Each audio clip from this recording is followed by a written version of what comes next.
And now new details about the growing humanitarian crisis in Puerto Rico after Maria. And despite an increasing flow of much needed supplies, people on the island still not getting the relief they need. A new challenge is getting in the way of recovery efforts there. CBS 4 anchor Eliott Rodriguez begins our team coverage. Eliott. Well, Rick and Rudabeh, despite the flood of supplies streaming into Puerto Rico, there is concern on the island that it's not getting out to the people who need it the most. That means people who live outside the capital city of San Juan, in small towns and communities surrounded by mountains where the roads are simply not passable. They need basic supplies like food, water, medicine, and electricity. 1 week after Hurricane Maria, Puerto Rico is receiving aid, but getting it to the people who need it remains a challenge. The governor says he desperately needs truck drivers. If you are a bus driver and have equipment, just come to where the diesel is being dispensed. Just come where the food is being dispensed in the ports. We're making every effort so that everybody knows this. President Trump is considering waiving shipping restrictions so that more goods can get into Puerto Rico by sea. The Jones Act, passed in 1920, prohibits many vessels from docking in Puerto Rico.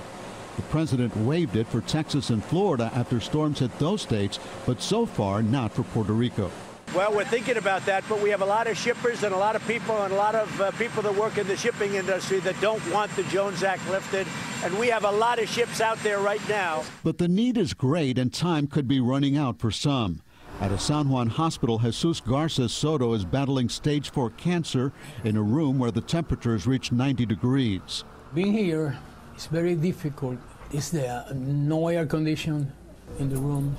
Just one generator keeps 2 floors operational, but fuel is low and frustrations are high.